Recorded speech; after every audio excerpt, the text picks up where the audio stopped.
नमस्कार दोस्तों, स्वागत है आपका मेरे चैनल कॉमिक्स लाइफ में। शुरू करते हैं सागर सलीम सीरीज की एक मजेदार कॉमिक्स, हम शक्ल कातिल पार्ट 2। मार्क डिब्बा फेंक भी नहीं पाया था कि कोबरा ने उसके हाथ पर फन मारा। आई! मार्क के हाथ से डिब्बा छूट गया था। मार्क! सागर ने फुर्ती से सांप के ऊपर तौलिया फेंका और अगले ही क्षण पिस्तौल निकाल लिया। कोबरा ने तौलिए से मुक्ति पाई और फिर खड़ा हो गया। तभी सागर ने फायर किया। धाए! लेकिन वह अभी मरा नहीं था। सागर ने आगे बढ़कर उसके फन पर पांव जमा दिया। सांप का फन कुचलने के बाद उसने मार्क की ओर देखा। ओ माय गॉड, यह तो बेहोश हो गया है। गोली की आवाज सुनकर बहुत से लोग कमरे में घुस आए। क्या हुआ? ओह, सांप! बाप रे! तुरंत एम्बुलेंस बुलवाओ, इन्हें सांप ने काट लिया है। कुछ ही देर बाद एम्बुलेंस आ गई और मार्क को अस्पताल भेज दिया गया। मिस्टर आपटे चिंतित मुद्रा में कमरे में टहल रहे थे। यह आप पर तीसरा हमला था। जी हाँ, और इसी से अंदाजा होता है कि शत्रु कितना चालाक और शक्तिशाली है। मिस्टर सागर, मेरा विचार है कि शत्रु आपको पनडुब्बी पर जाने से रोकना चाहता है, लेकिन मैं यह नहीं समझ सका कि उसका असली मकसद क्या है। शायद वह पनडुब्बी को नष्ट करना चाहते हैं, इसलिए मेरा वहां पहुंचना बहुत जरूरी हो गया है। आपको वहां पहुंचाने का प्रबंध कर लिया गया है। कल सुबह आपको यहां से रवाना हो जाना है। कहां के लिए? डिकाली के लिए। यह एक साहिली कस्बा है। प्रकृति में आप वहां एक टैक्सी द्वारा घूमने जाएंगे, लेकिन वास्तव में टैक्सी ड्राइवर हमारा आदमी होगा। डिकाली में नेवी इंटेलिजेंस के लोग आपको लेने आएंगे। हमारा आदमी आपको उनके हवाले कर देगा और हमारी ड्यूटी समाप्त हो जाएगी। यानी उसके बाद नेवी इंटेलिजेंस मुझे पनडुब्बी तक लेकर जाएगी। हाँ, आप कल सुबह ठीक 10 बजे तैयार होकर होटल से निकलेंगे। गेट पर आपको एक टैक्सी खड़ी मिलेगी, आप उसमें बैठ जाइएगा। ओके मिस्टर आपटे, मैं समझ गया हूँ। बाय द वे, मार्क अब कैसा है? उसकी जान बच गई है। अब मैं चलता हूँ, मुझे आपकी रवानगी के कुछ प्रबंध करने हैं। ओके। आपटे के जाते ही सागर भी होटल से बाहर गया और पब्लिक बूथ से होटल का नंबर मिलाकर सलीम से बात करने लगा। हेलो सलीम। ओह सागर साहब, आप ठीक तो है ना? यह सांप का क्या चक्कर है? चक्कर जो भी था अब समाप्त हो चुका है। कल सुबह मैं एक टैक्सी द्वारा डिकाली जा रहा हूँ। तुम किराए की कार लेकर मेरा पीछा करना और दूर रहकर स्थिति पर नजर रखना। तुम्हारे पास सिग्नल देने वाला माइक्रो ट्रांसमीटर है ना? जी हाँ, है। गुड, मैं अपना ट्रांसमीटर साथ रखूंगा। तुम बहुत दूर रहकर मेरा पीछा करना। सिग्नल ट्रांसमीटर से तुम्हें पता चलता रहेगा कि मैं किस दिशा में जा रहा हूँ। ओके, मैं समझ गया। उसी वक्त कर्नल सिंघाल को भी उसका आदमी रिपोर्ट दे रहा था। सर, कल सुबह वह डिकाली के लिए रवाना हो जाएगा। गुड, अब कुछ करने का वक्त आ गया है। आपका मतलब है उसे रास्ते में खत्म कर दिया जाएगा? तुम मूर्ख हो, हमारा मकसद उसे खत्म करना नहीं है। अच्छा, यह बताओ, पोर्ट ब्लेयर और डिकाली के बीच कोई होटल है? होटल यानी हाईवे के किनारे बना हुआ सरायनुमा होटल।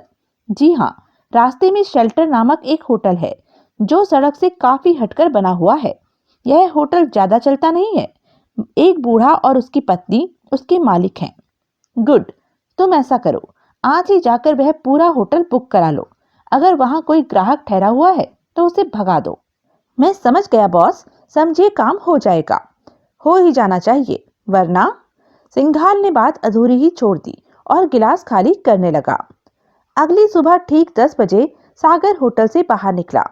वह रही टैक्सी। सागर को देखते ही ड्राइवर आगे आया।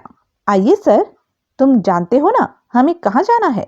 यस सर, आप निश्चिंत रहिए, आपको आपकी मंजिल तक पहुंचाना अब मेरी जिम्मेदारी है। थैंक्स। होटल से बाहर आकर, सर, हम लोग कुछ देर शहर में ही चक्कर लगाएंगे और देखेंगे कि कोई हमारा पीछा तो नहीं कर रहा। ठीक है। टैक्सी शहर के विभिन्न बाजारों से गुजरती रही। अभी तक तो कोई पीछा करने वाली गाड़ी नजर नहीं आई।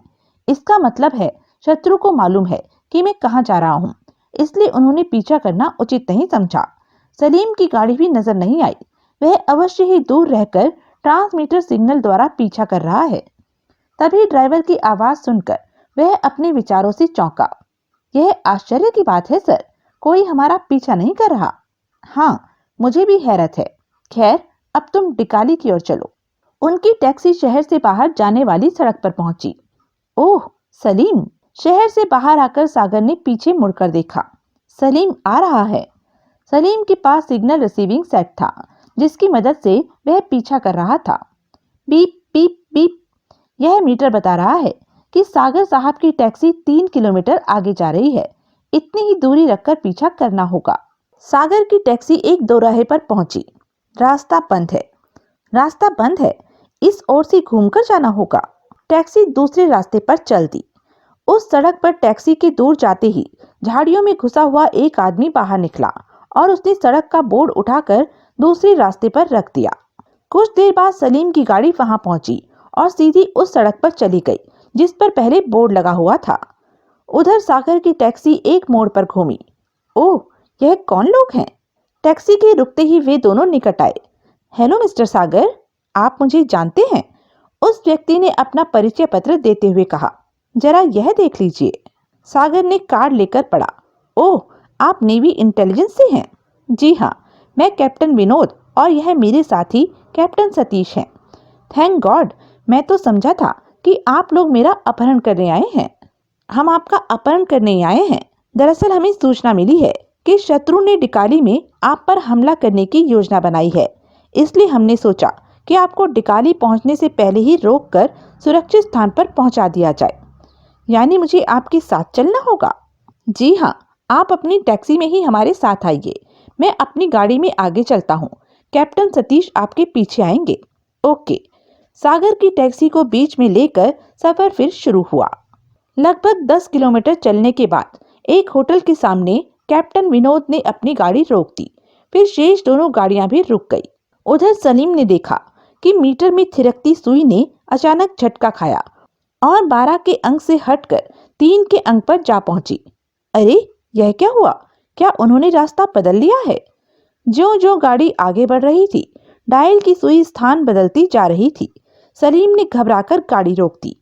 ऐसा नहीं होना चाहिए था। उनको इसी सड़क से जाना था, लेकिन अब यह सुई बता रही है कि वे यहाँ से दाईं ओर लगभग 10 किलोमीटर दूर किसी स्थान पर हैं। लेकिन उन्होंने रास्ता कहाँ से बदला? फिर अचानक उसके मस्तिष्क ने कहा, पीछे सड़क पर रास्ता बंद होने का जो बोर्ड लगा था, कहीं वह शत्रु की चाल तो नहीं थी? यह विचार आते ही उसने गाड़ी वापस मोड़ी। लगता है सागर साहब किसी मुश्किल में फंस गए हैं। तेजी से गाड़ी दौड़ाता हुआ वह उस दौराहे पर आया और बोर्ड को टक्कर मारता हुआ दूसरी सड़क पर चल दिया। इस सड़क पर आते ही रिसीविंग सेट के सिग्नल तेज हो गए। Beep beep beep. ओह, मैं ठीक रास्ते पर जा रहा हूँ। सुई वापस 12 के अंक पर पहुंच गई है। 8-9 किलोमीटर के बाद दूर एक इमारत नजर आने लगी। सिग्नल की सुई उस इमारत की ओर संकेत कर रही थी। सागर साहब उस इमारत में हैं। सलीम ने अपनी गाड़ी वहीं सड़क के किनारे झाड़ियों में छुपाकर रोक दी और पॉकेट दूरबीन लेकर गाड़ी से उतरा। पहले दूर से देखना होगा कि वह इमारत कैसी है। सागर साहब ने रास्ते में कहीं रुकने की बात नहीं कही थी, इसलिए मामला जरूर कुछ गड़बड़ है। उसने दूरबीन आंखों से लगाई। ओह, यह तो कोई होटल है, लेकिन सागर साहब वहां क्यों गए हैं? उनकी टैक्सी भी है। मैं पैदल ही इमारत तक चलता हूँ। पहले यह अंदाजा लगाना होगा कि क्या सचमुच वहां कोई गड़बड़ है। इधर सागर उन लोगों के साथ गाड़ी से उतरा। हमें इस होटल में चलना है? जी हाँ, भीतर कोई आपकी प्रतीक्षा कर रहा है। लेकिन इमारत में प्रविष्ट होते ही सागर को आश्चर्य का झटका लगा। तभी पीछे कुछ आवाजें सुनकर उसने पलट कर देखा। आह, खतरा! यह क्या कर रहे हो? वहीं रुक जाओ, तुम इस वक्त हमारे निशाने पर हो। ओह, तो आप लोग इंटेलिजेंस के आदमी नहीं हैं। मैं धोखा खा गया। यस मिस्टर सागर, हमने सचमुच आपका अपहरण किया है। लेकिन ठहरिए, पहले मैं आपकी तलाशी ले लूं। उसने सागर की जेबें टटोली और उसका पिस्तौल निकाल लिया। मैं फंस चुका हूँ। 2 व्यक्ति स्टेन गन से निशाना बनाए हैं और इन दोनों के हाथों में भी पिस्तौल है, अतः इस वक्त इनसे भिड़ना ठीक नहीं है। तुम्हारे पास और कोई हथियार तो नहीं है? नहीं। गुड। अब मेरी बात ध्यान से सुनिए मिस्टर सागर।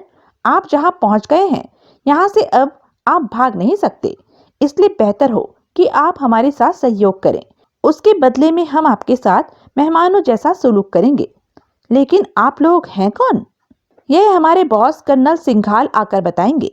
वह कुछ ही देर में यहाँ आने वाले हैं। उनके आने तक आप एक कमरे में आराम कीजिए। प्लीज मेरे आगे चलते रहिए। कर्नल सिंघाल, यह तो आजूना का जासूस है, लेकिन यहाँ पोर्ट ब्लेयर में क्या कर रहा है? तब चारों सागर को कवर किए हुए एक कॉरिडोर में ले आए। हमने आपके लिए इस होटल का सबसे बेहतरीन कमरा तैयार कराया है। एक कमरे का दरवाजा खोलकर सागर को भीतर धकेल दिया गया। कर्नल सिंघाल के आने तक तुम यहीं रहोगे। उधर कर्नल सिंघाल नकली सागर के साथ कार द्वारा होटल की ओर जा रहा था। अब तुम्हारी परीक्षा की घड़ी आ पहुंची है बेकर। आज तुम्हें सागर की जगह लेनी है। मैं तैयार हूँ, लेकिन टी-बोन मेरे साथ रहेगी ना? क्या तुम टी-बोन से प्रेम करने लगे हो? हाँ, यह मिशन कामयाब हो जाने के बाद हम दोनों शादी कर लेंगे। अच्छा ठीक है, लेकिन फिलहाल तुम टी-बोन के बारे में कम और मिशन के बारे में ज्यादा सोचो। सागर को जिस कमरे में धकेलकर बाहर से दरवाजा बंद कर दिया गया था, उस कमरे में एक खिड़की थी। यह होटल जंगल में बना हुआ है। बाहर चारों तरफ जंगल फैला हुआ है। यहाँ से फरार होना संभव नजर नहीं आता। खिड़की भी मजबूत है। पता नहीं सलीम कहाँ होगा। आपने देखा दोस्तों, मैं शत्रु के जाल में फंस गया हूँ। मेरा पनडुब्बी तक पहुँचना बहुत जरूरी है। यह शत्रु अवश्य ही हमारी पनडुब्बी को नष्ट करना चाहते हैं, लेकिन मैं अपनी जान की बाजी लगाकर भी इन्हें रोकने की कोशिश करूंगा। फिलहाल तो मुझे सलीम की प्रतीक्षा है। वह मेरी सहायता को जरूर आएगा। सलीम जरूर आएगा। वह इमारत के निकट ही कहीं होगा। मैं उसे सिग्नल देता हूँ। Quack quack quack. यह एक पक्षी की आवाज थी, जिसे सागर और सलीम सिग्नल के तौर पर इस्तेमाल करते थे। उन दोनों के सिवाय इस आवाज को और कोई नहीं पहचान सकता था। सलीम इमारत के निकट जंगल में प्रविष्ट हो चुका था और झाड़ियों के पीछे छुपा हुआ इमारत की ओर देख रहा था। तभी उसके कानों में वह आवाज टकराई। ओह, यह आवाज तो सागर साहब की है। उसने तुरंत जवाबी सिग्नल दिया। Quack quack quack. सागर की ओर से जो सिग्नल आया था, उसका अर्थ था, मैं ठीक हूँ, लेकिन शत्रु की कैद में हूँ। तुम इमारत के निकट ही रहना। Quack quack. सलीम अब थोड़ा संतुष्ट हो चुका था। अब इमारत का चक्कर लगाकर देखता हूँ। पूरा चक्कर लगाकर वह अपने स्थान पर वापस आ रहा था कि अचानक एक पेड़ के ऊपर से कोई उस पर कूदा। उफ! मगर सलीम इस तरह के हमलों से बचना जानता था। ढिशुम! उफ! अब दोनों आमने सामने थे। ढिशुम! ओह! वह नीचे गिरा और इस बार सलीम ने उसे उठने का अवसर नहीं दिया। कराटे के इस वार से वह बेहोश हो गया था। सलीम ने उसे उठाकर कंधे पर डाला और वहां से दूर ले आया। कुछ दूरी पर झाड़ियों के बीच एक सुरक्षित स्थान पर पहुंचकर, ए, उठो, उठो। कुछ क्षण बाद उसने आंखें खोल दी। कौन हो तुम? सवाल मैं करूंगा बेटे, पहले अपना नाम बता। नायक। मेरा नाम नायक है। ठीक है, अब बता, तू पेड़ पर क्यों चढ़ा हुआ था और उस होटल में क्या चक्कर चल रहा है? मुझे कुछ पता नहीं। तुझे सब पता है, लेकिन यह पता नहीं कि मैं बहुत खतरनाक पागल हूँ। इस चाकू से तेरी दोनों आंखें निकालकर पेड़ पर चिपका दूंगा, फिर तेरे दोनों कान काटकर। नहीं, मैं बताता हूँ। और वह सलीम के सवालों के जवाब देने लगा। तो यह थी अब तक की कहानी। आगे की कहानी हम जानेंगे इस कहानी के दूसरे भाग, पनडुब्बी के चोर में। तब तक के लिए बने रहें मेरे साथ, और हाँ, मेरे चैनल को लाइक, शेयर और सब्सक्राइब करना ना भूलें। धन्यवाद।